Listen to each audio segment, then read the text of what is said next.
How a clueless killer nearly got away with murder. Huh?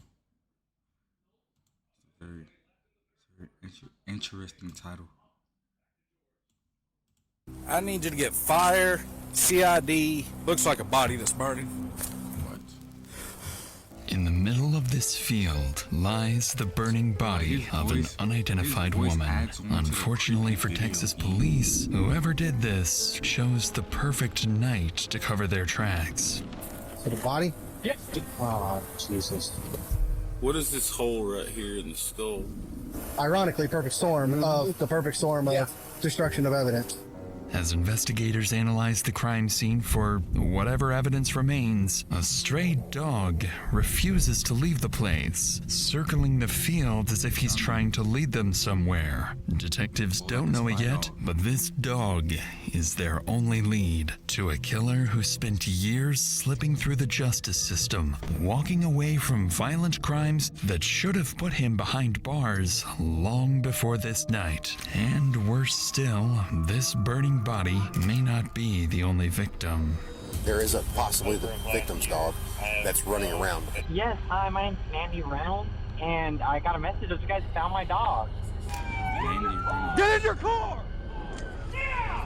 You make any movement, you will be killed! That's why he's clueless. He left his dog at the murder scene. Whole time. They know whoever the dog is was here. So let them know that's your dog. It's on your cook. It's approximately 10 p.m. in Robinson, Texas. A violent storm is sweeping through the area when police receive a 911 call about a possible brush fire. But in reality, it would be much more than that.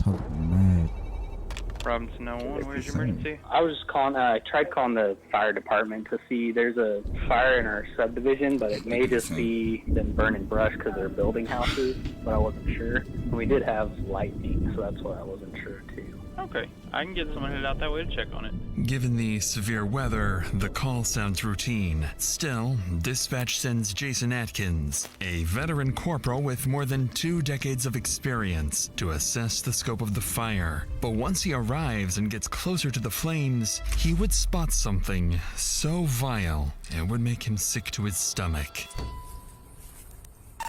12 to 04. I need you to get fire, CID, and 04 out here. This looks like a body that's burning. Check the burn a body.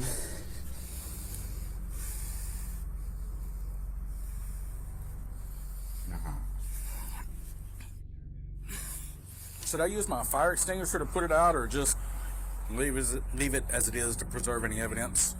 You can try to put it out, put it out. Nah, let me just maybe let the get it body put keep out, burning. but I'll try. Let me just let the body keep burning. What's wrong with him?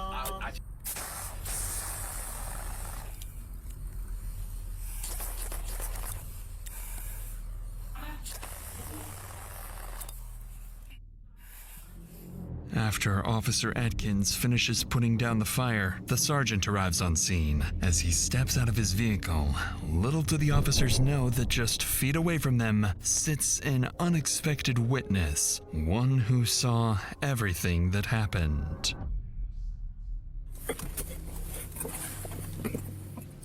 So the body? Yeah. Oh, Jesus. I got the fire out. Okay, that's fine. Just, I got this up. I saw. Be careful. I haven't walked up super close. I just walked up close enough to spray it out because obvious death. I wasn't going to get all up on it. Possibly female. Looks like a bra strap. I got to about right here. Okay, that's where fine. I hosed it That's fine. with the fire extinguisher. That's fine. Rain's starting to come again. If y'all have any pop-up canopies or something where we can get something put up over the crime scene to try to preserve the crime scene, please. The dust be worse for the scene, or the burn be worse for the scene? Letting it burn, because if it continues to burn, you could potentially lose any additional evidence that's there. Right. Versus if you put it out with a dry chem, if they would have hit it with a hose, it would have washed everything into the mud. With it. Why would you let the body keep burning?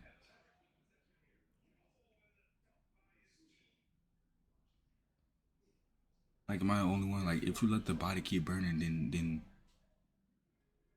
like the body is burning for a reason.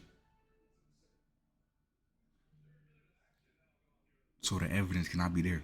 So if you let it keep burning, it's cooked. Come on, gang. I'm not even. I should not have a smarter brain than an actual officer. Gang. Lock in. Dry chem fire extinguisher like that, we can separate the dry chem from whatever other evidence might still be there. I got a potentially female, yeah, it might be hers, potentially female body burned all the way down to the bone, 700 block of Heston.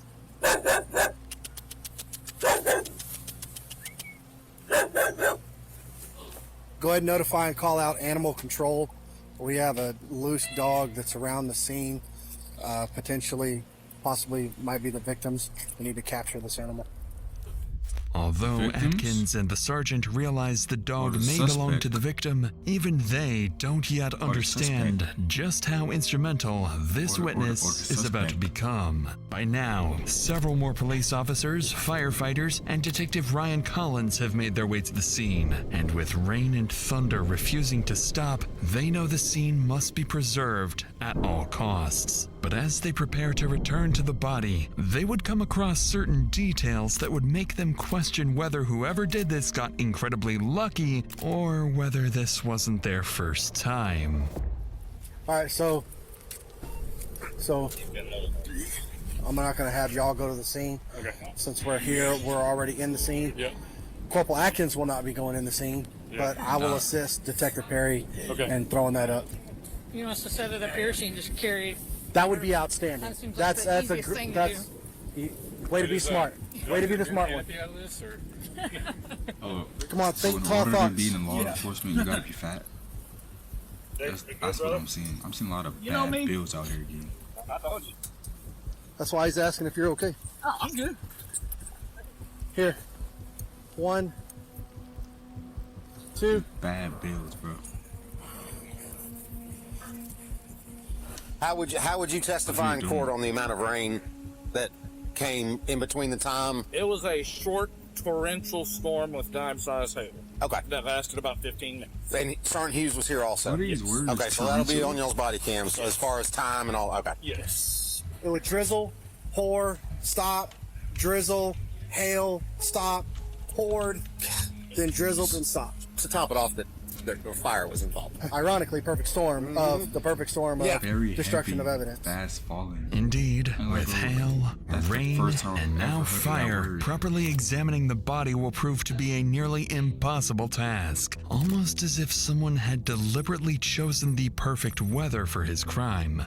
1 hour after the body is discovered, the fire marshal arrives and, together with Detective Collins, prepares to head towards the body in search of the smallest clues that may remain. But unbeknownst to them, every theory they're about to form would play right into the killer's hands, steering the investigation exactly where he wants it to go. But either she's stone knocked out, but I can tell you right now, I can stand next to a campfire and realize when my rear end is getting too hot. And the fact of the recent upticks in the homeless population being on running up and down 35, really? Like 16 bodies in Austin. We've had 3 in Waco, and I think there's 10 in Dallas, Fort Worth area. I mean, you look at his torso, That's a small person. just very small. That looks like the very, very cheap heater. The death zone out here. And Son, this if is she the- was drunk and or Son, high, this is the did death she zone. die? Did she open and then something set fire in the box that then made her Right. that smell? Or did someone come here, find her, goes, oh, shit, and then just set the fire? So far, all these theories are exactly what the killer wanted, allowing him to stay one step ahead. But then the fire marshal would notice something that would put them back on the right track. What is this hole right here in the skull? Right up front. Mm-hmm. Blunt force trauma? I'll leave that up to Emmy, but Mhm. yeah, not my thing. But. And do you have any concern with that hole in the forehead? So it could be could be a lot of things. So it could be I still need some of it. that'll come out of the Emmys. So Gotcha. the way, but the missing piece of it is what kind of makes me question it. But it's just really interesting because it's right here on the forehead. She said there is decomp. In my opinion, that smells like decomp. And for somebody who strictly deals in dead bodies, I value the opinion. Right, absolutely. Because I was over there for some of that conversation. As it looks right now, is we have a homicide. Although not everyone at the scene is convinced, Detective Collins knows this is a homicide, and his intuition would soon be proven correct. That's More a than smart 3 man. hours in, and investigators still have no idea who the attacker or even the victim is. Yet, the answer has been sitting just feet away from them since the very beginning. They just need to catch it first. There is possibly the victim's dog that's running around because it kept running up to the body and barking at it. We haven't found it. It took off. She likes your truck. You want to put your tailgate down, truck. see if she'll jump in it? Maybe the owner was a truck person, had a pickup.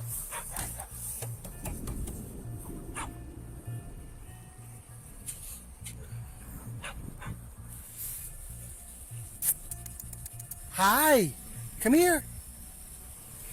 Well, come here, chicken. Well, come here, chicken. You big chicken. We can have a T-bone steak in our hands right now. It wouldn't do it good. Despite multiple attempts, none of the officers managed to catch the dog as it disappears towards the neighboring houses. Soon after, the body is transported for autopsy, while animal control is requested to arrive the next morning, in the hope the dog will still be around the scene. As the scene is locked down, it becomes increasingly clear to detectives that the killer is highly calculated, carefully choosing the perfect circumstances for the murder. And most worryingly, this may not be his first time. But despite this planning, the killer has left something behind, something that will come back to bite him and expose his carefully constructed escape plan.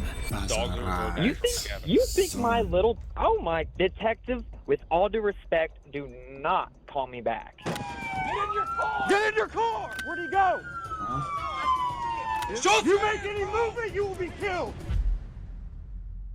The next morning, officers return to the field in search of a breakthrough. One team is sent back to the crime scene to look for any clues that may have been missed, while another goes from business to business, checking whether anyone may have captured the victim, the killer, or even the dog on camera. And despite the killer being seemingly prepared for everything, officers are about to discover there are a few things he overlooked. How are you this morning? Good. I'm doing good. My name is Investigator Collins. I'm with Robinson PD. No, what it is, we found a dead body that had been burnt, and so. Around here? How do you react to that? Rangers are going to be here tomorrow at night, so hopefully nobody Like comes somebody out here just told you, with our I found a flags. dead body. How do you even react to I that? don't guess we've heard anything from autopsy. Not sure that At 2 o'clock, they weren't even there. Oh, really? Yeah. We're literally. When I leave here, I'm going to Pilot, going to McDonald's, going to Rush. I'm going to every business to see if they have. Oh, any yeah. fish. So, Yeah, of course. I mean, we're literally just kind of treading at this point. So you burnt the dog, too? No. I think some of these ring cameras are going to be our freaking saving grace. I hope so, man. At least getting a vehicle coming in. I And cannot believe that dog belongs to. what are the chances? It just hangs around. What time is that at? That caught me, Left so it his says, dog. what, 20, It's a bot. 2033. So that's 8:30. And he's kind of, that's one thing I got that looked weird. After visiting nearly a dozen businesses, one officer finally stumbles across something potentially very useful: a black Honda leaving the area around the time the fire started. The problem, however, is that the footage is too blurry to make out the license plate, meaning detectives still need something else. Later that afternoon, the police department receives a major update. What year is The it? dog has finally been captured, but the biggest breakthrough comes when Animal Control scans the dog's microchip, identifying him as Titan and his owner as 26-year-old Mandy Rose Reynolds.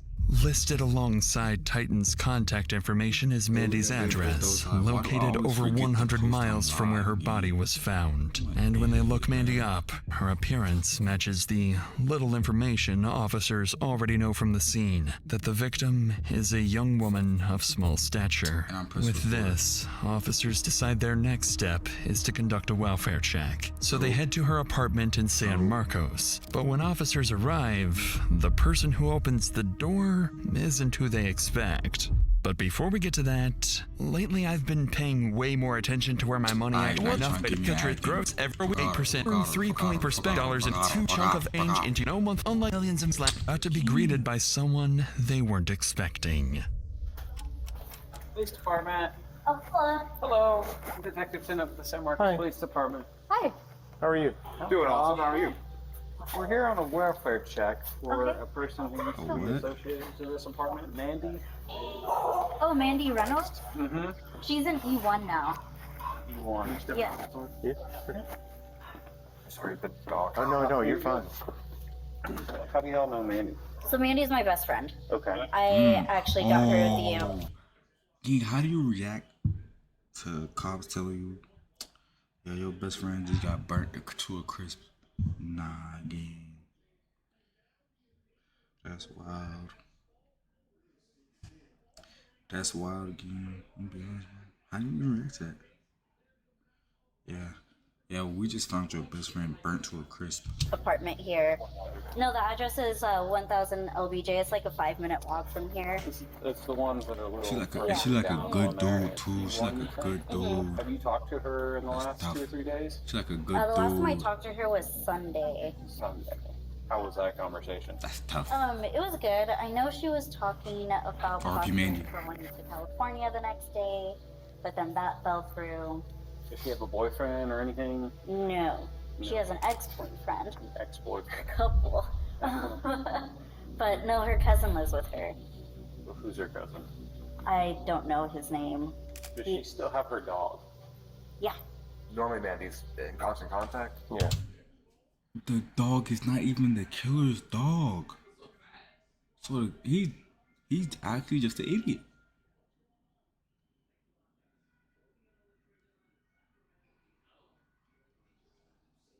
The killer's just actually just an idiot. Yeah, we haven't had that for a few days. And I remember, thinking, like, I haven't heard you mention, like, hanging out with Mandy or, like, doing anything together in the last few days. Which, to me, it was something like her, but I just met her, like, a month ago? For the first time. I was a little relieved for, like, just the quiet. Yeah, it's just been nothing but drama since she moved down here. We're gonna go over to E1. Okay. Did they tell her? I am the manager of this property. Oh, really? So I can let you inside the apartment if we need to.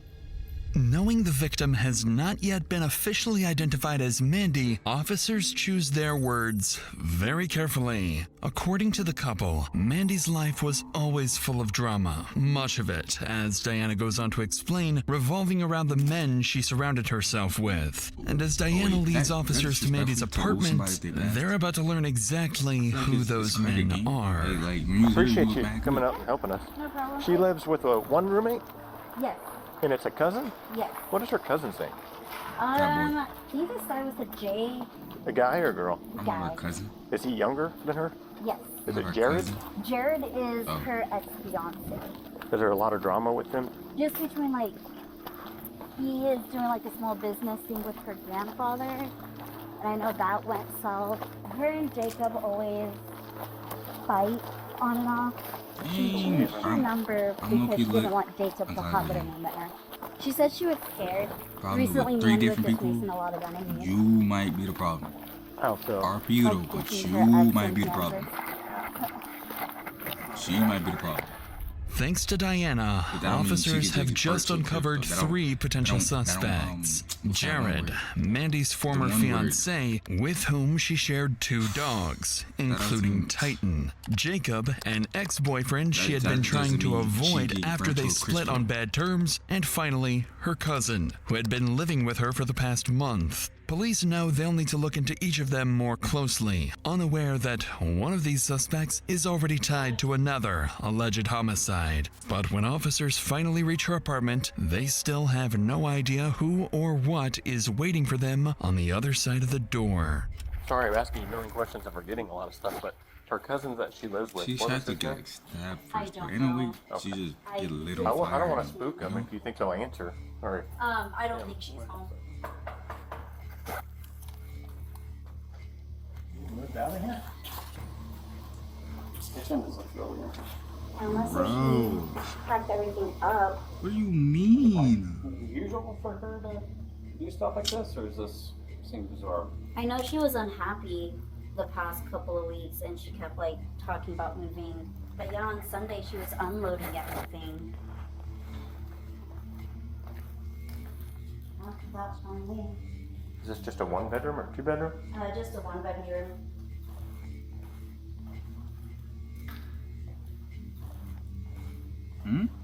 Broken glass. Did she on Sunday leaving here? Nope. Because she was staying last time I talked to her. There's a broken glass in that tub, it looks like. It's just strange. Her dog is somewhere different. I mean, I guess we could have asked you if she would have answered your phone. I tried calling her and went straight to voicemail. The last time she did this was when she was moving here. Just really concerned. It's like getting stranger and stranger, and obviously if she would have answered you, then you might have been taken. But it's just like, now she's moved out of here. Strangely, officers discover Mandy's apartment has been completely stripped out, yet there are no signs of a struggle, no blood, and no evidence that a crime had taken place. Still, to both Diana and the deputies, something doesn't add up. Shortly after midnight, officers leave the apartment and head back to the station to review everything they've learned. But before long, they receive a call from the medical examiner confirming what they had feared. Through dental records, the body is definitively identified as Mandy Reynolds. She suffered a single gunshot wound to the head, inflicted sometime before her body was set on fire. With one of the investigation's 2 biggest questions answered, detectives finally begin gaining some momentum. The following morning, as investigators begin pursuing leads that could identify Mandy's killer, one of those leads, unexpectedly, comes to them. Robinson Police. Yes, hi, my name's Mandy Reynolds, and I got a message that you guys found my dog. Oh, perfect. Let me put you on.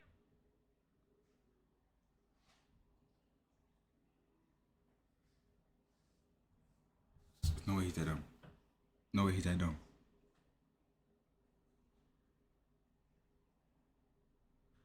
On just a brief hold here. Give me one moment and I'll get you with the person that can help you.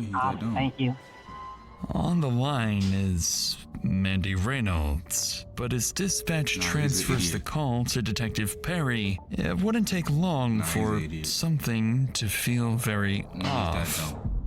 This is Detective Perry. Hi, I just got a message saying you guys found my dog. We believe so. So, what is your dog? He's a poodle retriever mix. Where does the dog belong? Well, I was on my way to Wichita, Kansas, and I live in San Marcos, and Titan is his name. He just ran off. What was your name? I apologize. My name is Mandy.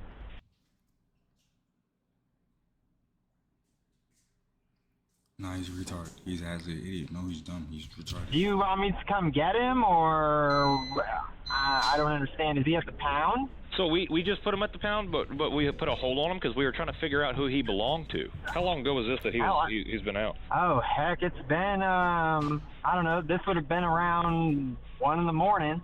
Detective, I hate to cut you off, but, you know, I'm actually at work. I'm sorry you guys had to deal with that, but yeah, I'll come get him. What is it? I mean, 100 miles.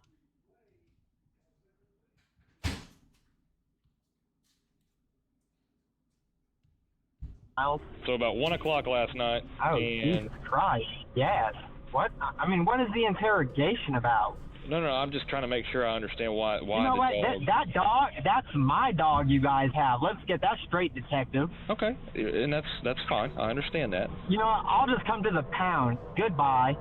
After hanging up, Perry is certain someone is attempting to impersonate the deceased victim. Believing he may have just been speaking with the killer, Perry immediately calls the number back, while investigators race to trace the phone's location. This is Mandy. Mandy? Yeah. Hey, this is Detective Perry. I think we got off on the wrong foot. So the reason I'm asking some questions, I'm just going to be upfront with you. We found your dog in a field. In the field was a crime scene of a deceased person. And God. I didn't want to give you all the details because that's kind of sensitive. That is why I was asking some questions to verify how the dog got there, what's going on. Oh, wow. I mean, geez, that field. Good Lord. I just wonder how long he was outside. Why is he acting like he didn't burn that lady? Why is he acting like that lady? Why is he acting like that lady's dog is his? He's mentally cooked. I can't even imagine what he went through, and then now there's a deceased person.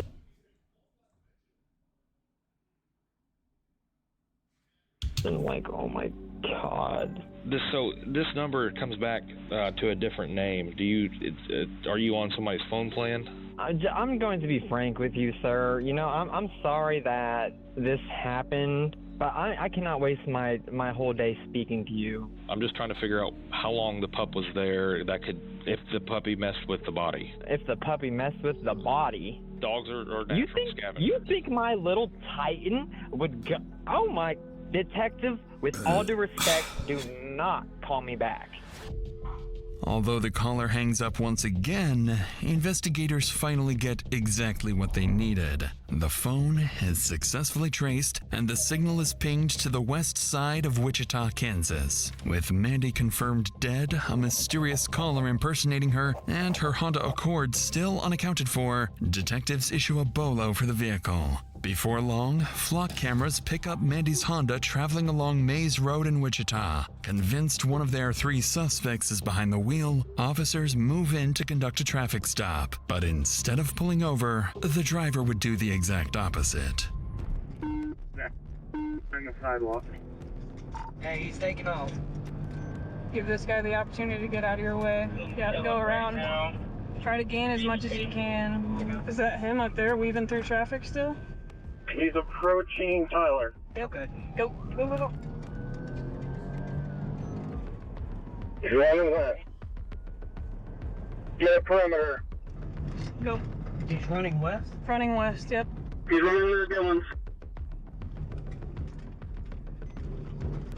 Take us to the backside. They've got 3 up here. Sure, come on. I'll put you 21st Tyler right now. Take us to the back. Watch that fucking asshole on the bike. Do we have suspect description? Did he run into? Yeah, he ran into the Dillons. White down, white shirt. Lock the Dillons down. To get around the street.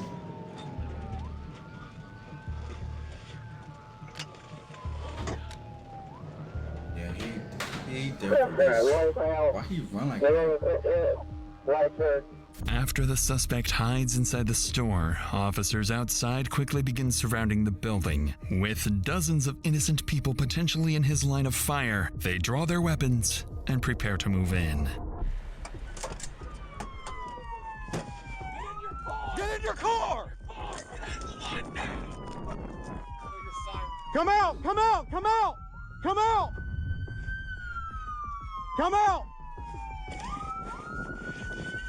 Hey, my man, get your family out of here. You're fine. They got everybody panicking like she got a gun or something, game. Hey! Come here! Come here! Why do they got everybody panicking? Where'd he go? Bro?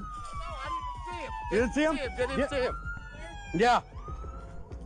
Why do they got everybody panicking like this dude is harmless? He is harmless. Game. Where'd he go? They say they towards the back, but I just didn't get here. Oh, maybe he's over there. I hear something yelling. Hey! Watch crossbar. Watch. Come on! Yeah! Yeah! You make any movement, you will be killed. I got hands. Crawl out. Crawl out towards the sound of our voice. Somebody get less lethal. Somebody's got to back off one direction or the other. Place lethal. Go ahead. Crawl out towards us. You're gonna have to move all with me. He's under. What? Ready? Yep.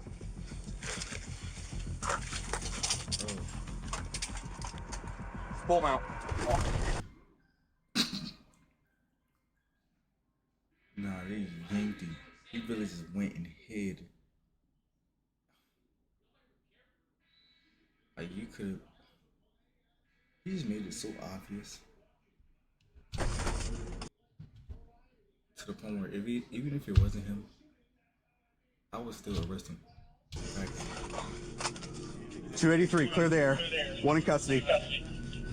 In less than 4 minutes, officers finally locate the suspect hiding inside a store shelf. As they move in to arrest him, they notice he's drifting in and out of consciousness, leading them to suspect he's under the influence of drugs. Despite his condition, officers manage to identify him as one of the 3 suspects connected to Mandy, her cousin, Derek Daignault. Believed to be suffering from a drug overdose, Derek is taken to the hospital where he's treated overnight.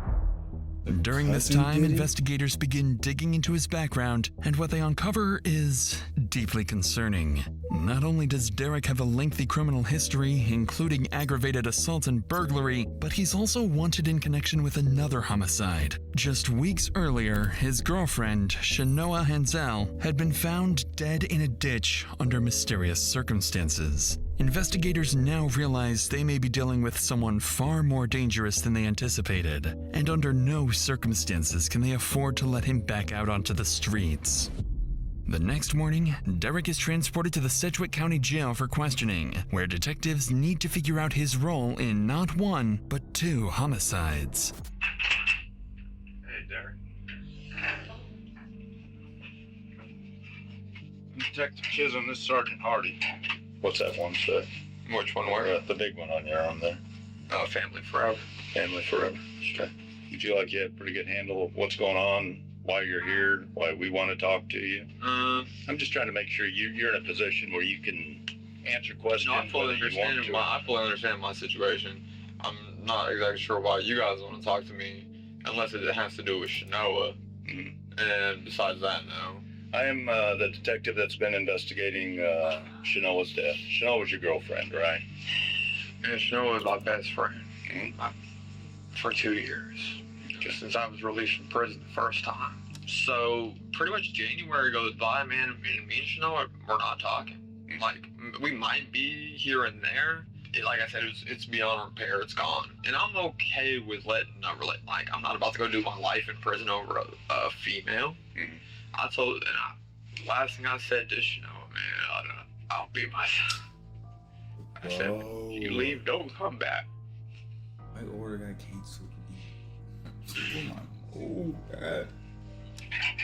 Could it have been an accident? Sure.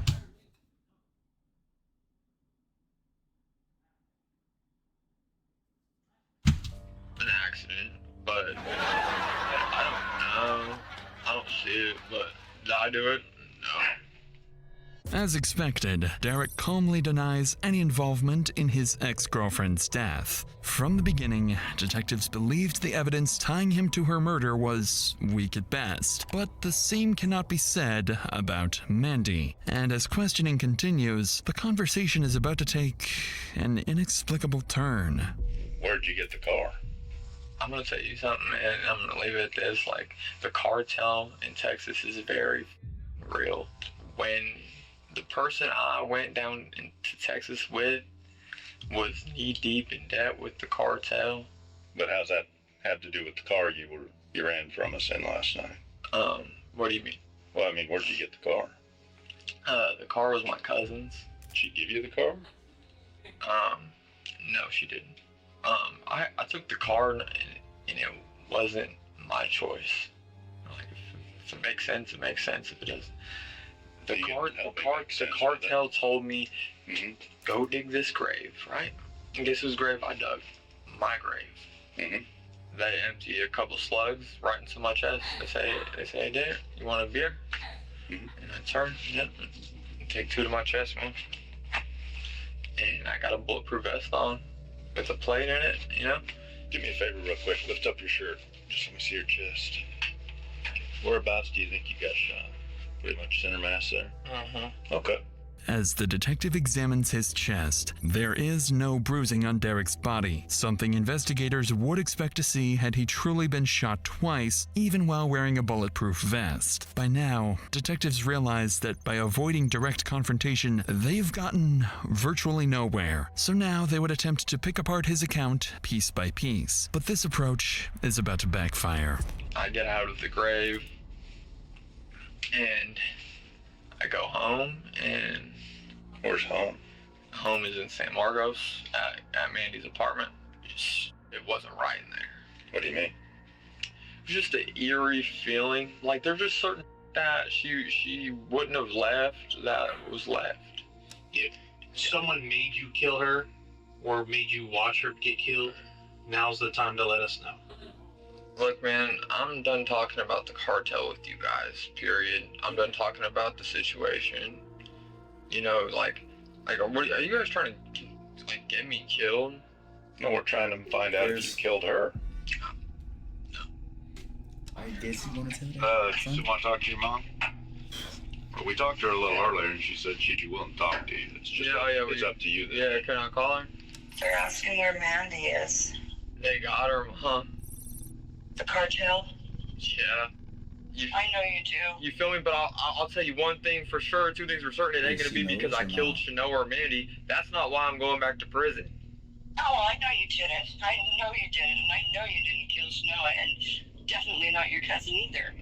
While Derek's mother remains adamant that her son is innocent, detectives outside the interrogation room have just finished reviewing surveillance footage from across San Marcos, and the evidence tells a very different story.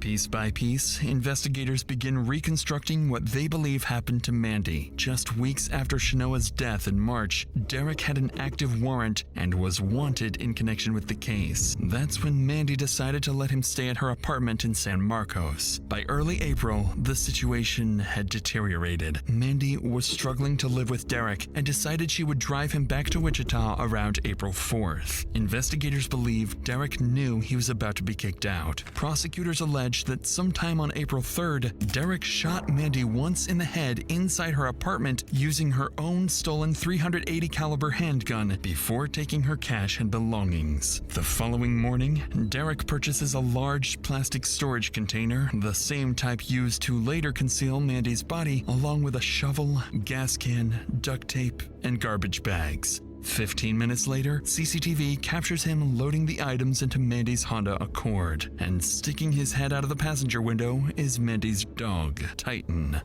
That afternoon, investigators believe Derek returned to Mandy's apartment, where he cleaned and staged the scene before loading her belongings into a Penske moving truck. Later that evening, he drove 2 hours to Robinson, Texas, where he dumped Mandy's body and set it on fire. A crime executed almost perfectly, if not for Mandy's dog he left behind. In November 2024, Derek Digonault is convicted of murdering his cousin, Mandy Reynolds, and sentenced to life in prison with the possibility of parole in 2015.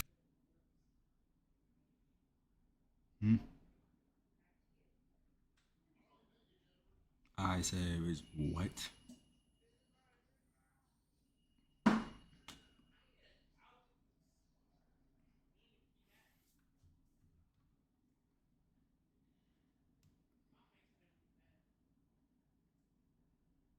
Why?